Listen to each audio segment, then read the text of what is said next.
Est-ce que je viens de me renverser la moitié de mon thé sur moi? La réponse est oui. Bonjour à tous, je vous retrouve avec ma petite tasse de thé. C'est un petit thé d'Halloween que j'avais eu l'année dernière dans un swap. Il est très bon et il fait vraiment très automne.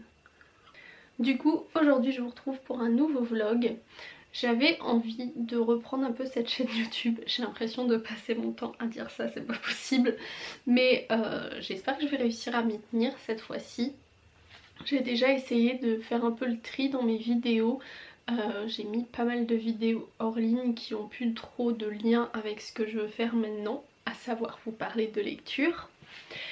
Et c'est pareil pour mon blog, j'essaye de le remettre à jour. J'ai refait aussi un gros tri sur mon blog j'ai essayé de vous poster davantage d'articles sur tout ce qui est livres et voyage. Je pense que ça va être les deux thèmes du blog, les livres et le voyage, et en fait ça va être un peu la même chose ici. Mon but ça va être de vous faire découvrir des beaux endroits que j'ai visités, mais tout ça à travers la lecture. Vu que j'emmène toujours des bouquins avec moi quand je vais quelque part, du coup ça va être l'idée, ça va être de pouvoir vous montrer les livres que je lis et en même temps vous montrer plein de beaux paysages et de beaux monuments. En tout cas c'est ce que j'espère faire. Donc aujourd'hui je vous retrouve pour un petit vlog parce que ce week-end je vais à Paris, enfin je vais passer une journée à Paris pour faire un cours de cuisine. Je vais apprendre à faire des fluffy pancakes, ça va être excellent, j'ai trop hâte. Et le week-end prochain je vais au Mont-Saint-Michel avec ma maman, puis à Saint-Malo. Donc du coup je me suis dit que ça allait être l'occasion de vous faire un petit vlog pour vous montrer tout ça, et en même temps ça va être l'occasion de lire un livre sur cette semaine et demie que j'aimerais bien du coup finir, enfin commencer rapidement et finir rapidement, dans le sens où j'aurai plus de temps pour lire, donc du coup ça devrait aller plus vite et je vais pouvoir vite vous faire la chronique parce que j'ai trop hâte de le commencer. Voici le livre que j'aimerais pouvoir lire pendant ce vlog, donc pendant une semaine et demie. Ça s'appelle Imoto Gaimasen et c'est de Eve Osaki. J'ai reçu ce livre en service presse, elle me l'a gentiment envoyé. D'ailleurs, il faut absolument que vous voyez l'unboxing, il est sur mon Instagram et c'était une pépite ce petit colis. Il y avait plein de petits goodies trop mignons dedans. Et donc du coup voilà, je voudrais pouvoir commencer ce livre et bien l'avancer si possible. Il a vraiment l'air génial, j'ai trop hâte de le lire. J'avais vraiment hâte qu'il sorte, donc je suis trop contente qu'elle me l'ait envoyé. Je vais vous lire le résumé du coup. Riko et Kento sont amis d'enfance, toujours l'un avec l'autre. À l'âge de 8 ans, elle perd ses parents dans un accident de voiture. Suite au décès, la famille de Kento l'accueille comme un membre de la famille à part entière durant 2 années. C'est ainsi que l'histoire commence. À l'âge de 18 ans, durant leur année de terminale, un nouvel arrivant va perturber cet équilibre qu'ils ont tenu à garder si longtemps.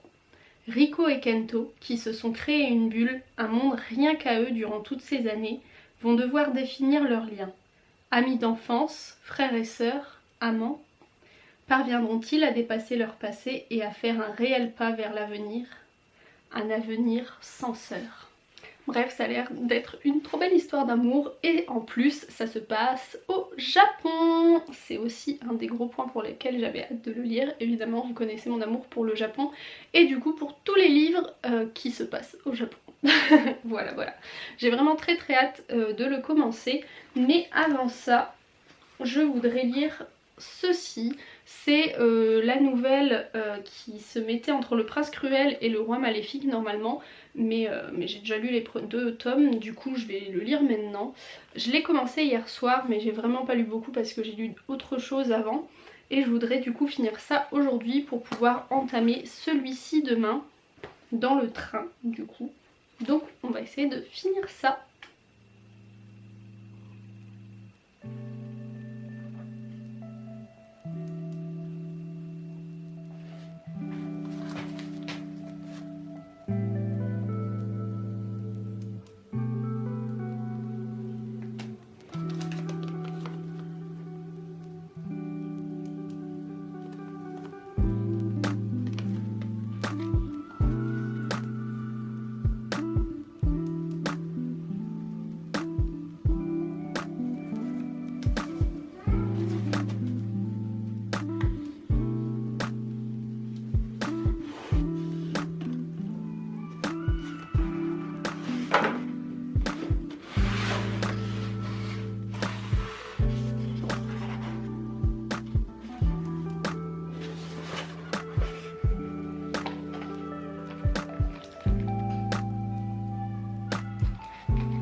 bientôt. Je vous retrouve une semaine après parce que j'ai pas filmé cette semaine tout simplement.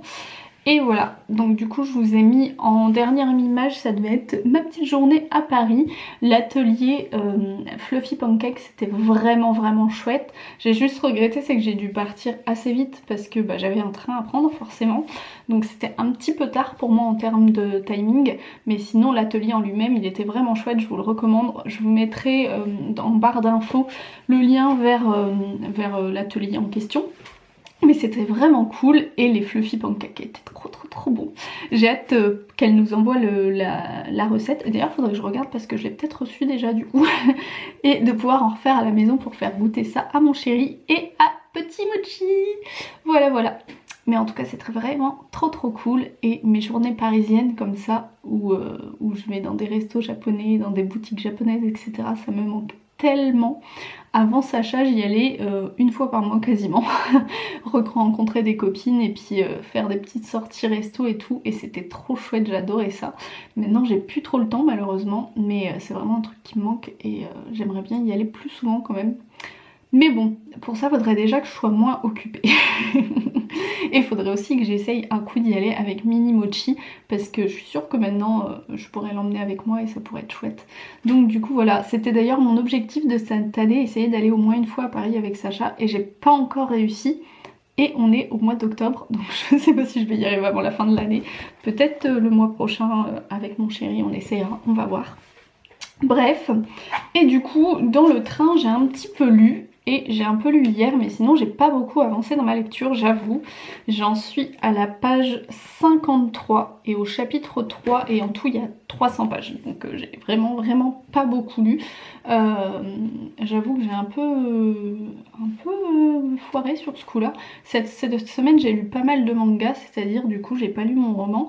Et dans le train en fait j'ai lu à l'aller et au retour j'ai pas pu lire parce que je triais les photos que j'avais prises dans la journée. Mais bon, donc du coup le but de ce week-end ça va être de bien avancer dedans, voire de le finir, même si j'y crois pas trop parce que l'air de rien il est assez long. En fait même s'il y a que 300 pages, il est quand même... les pages sont bien remplies. Donc du coup il est assez long à lire je trouve.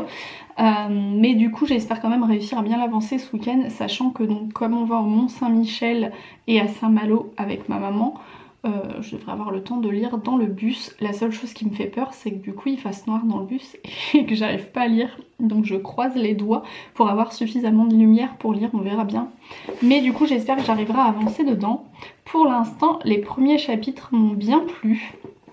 Les personnages sont hyper attachants, on est vite mis dans le vif de l'histoire avec vos nouveaux personnages qui arrivent dans la vie de l'héroïne et dans la vie de l'héroïne et de son meilleur ami slash frère slash amant, on sait pas trop, ils savent pas trop non plus.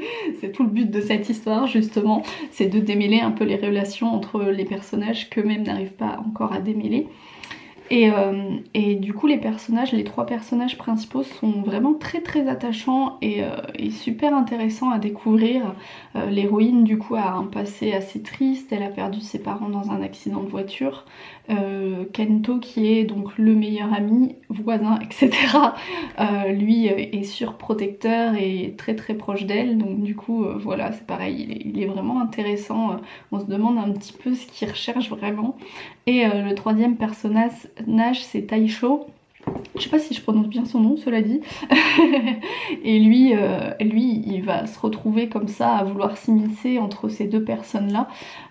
Et on va vite se rendre compte qu'il développe probablement des sentiments pour Riko. J'en suis à la page 50 et on s'en doute déjà. On s'en doute même pas, on le sait. Et voilà, et donc du coup on se demande s'il va réussir à déclarer ses sentiments et à s'intégrer entre ces deux personnages là. Mais en tout cas c'est hyper intéressant. En plus on plonge un peu dans le monde lycéen du Japon avec les clubs, avec la nourriture, etc. Et vous savez mon amour pour le Japon, ça j'adore. Mais ouais, c'est un livre très touchant, parfois triste, parfois joyeux, parfois mignon, bref, j'aime beaucoup. Et ça avance très vite, je m'attendais pas à ce que ça avance si vite, notamment au niveau des sentiments des personnages. Je m'attendais à ce que ce soit plus lent. Et du coup je me demande comment ça va évoluer, parce que comme je disais, comme ça avance très vite et que j'en suis qu'à la page 50, qu'est-ce que vont donner les 250 pages qui restent quoi. Donc ouais, je suis un peu curieuse de savoir ça, j'espère que ça ira pas trop vite non plus, parce que j'aime bien quand les sentiments se développent petit à petit, moi à la base. Mais on verra du coup. Et en tout cas j'ai l'impression qu'il y a encore plein de choses à découvrir, parce que dans le... Alors attendez, faut que je retrouve la phrase d'accroche, je sais plus si c'est au tout début. Oui, c'est au tout début, je vais vous lire le tout début de l'histoire, c'est: dis, qu'est-ce que tu fais maintenant? Ça va, moi ça va, je suis heureuse. Et tu te souviens à cette époque, à propos de ta sœur, maintenant qu'elle est plus là, elle te manque, moi pas. Et ça, pour l'instant, j'arrive pas à comprendre ce que ça va être dans l'histoire. Parce que il n'y a pas vraiment d'histoire de sœur, enfin à part du coup cette relation entre Riko et Kento, où on sait pas trop, enfin c'est un peu une relation fraternelle en un sens, mais du coup ça colle pas trop à cette introduction en fait, et ouais, je me demande vraiment du coup ce qui va se passer pour qu'ensuite on en arrive là, à cette fameuse lettre du début de chapitre. Donc voilà, on verra bien ce que ça donne en tout cas, et il faut que je l'avance dans le train.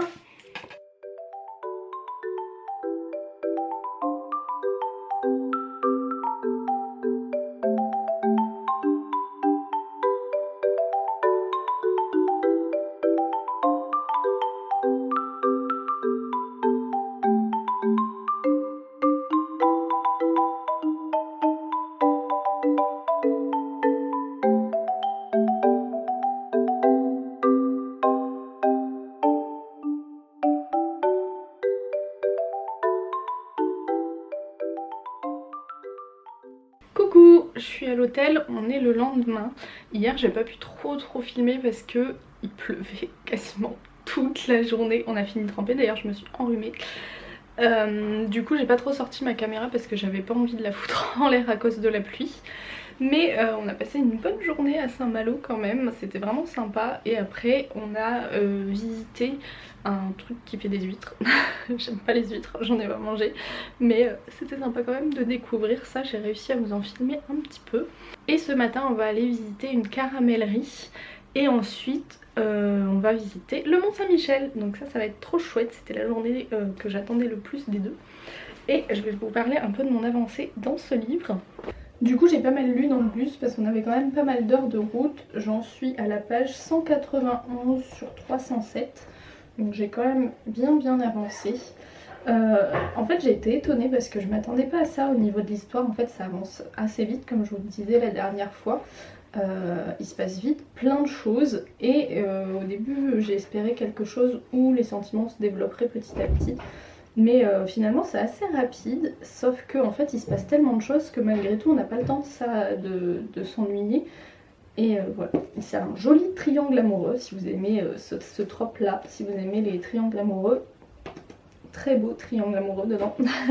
Au niveau des personnages, je trouve qu'au final on passe plus de temps à parler des garçons, donc des deux potentiels amoureux, que de la jeune fille. Je m'attendais à ce que ce soit l'inverse. Souvent ce genre de romance, on parle surtout de la jeune fille, en tout cas de ses sentiments à elle, etc.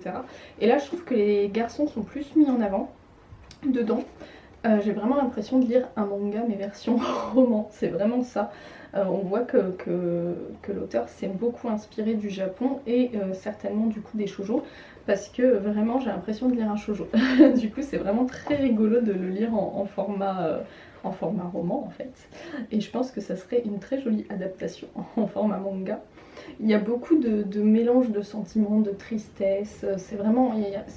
on voit qu'il y a du drame dedans, et du coup c'est ça qui est intéressant en fait, c'est que c'est pas juste une belle histoire d'amour, il y a aussi tout un tas d'autres sentiments, le fait de lâcher prise, d'oser évoluer, etc. Et j'ai trouvé que c'était très intéressant. Désolée pour la chasse d'eau, c'est ma maman. Donc voilà, on va voir où ça nous mène cette histoire, on va voir lequel des deux elle va choisir au final. Il s'est passé pas mal de rebondissements auxquels je ne m'attendais pas. Donc du coup on va voir qui sera l'élu de son cœur.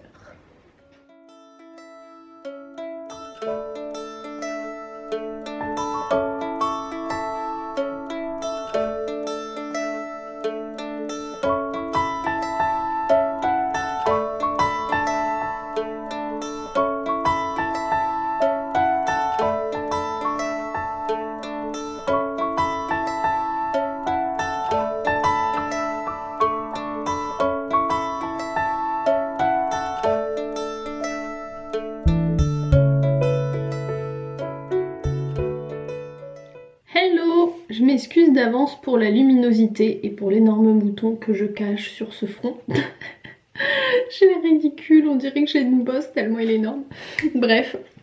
Du coup, ce week-end s'est terminé, comme vous avez vu, on a fait plein de trucs. J'ai pas tout pu filmer à cause de la pluie, mais hier on a eu de la chance, il a fait soleil toute la journée quand on était au Mont-Saint-Michel, c'était vraiment trop bien.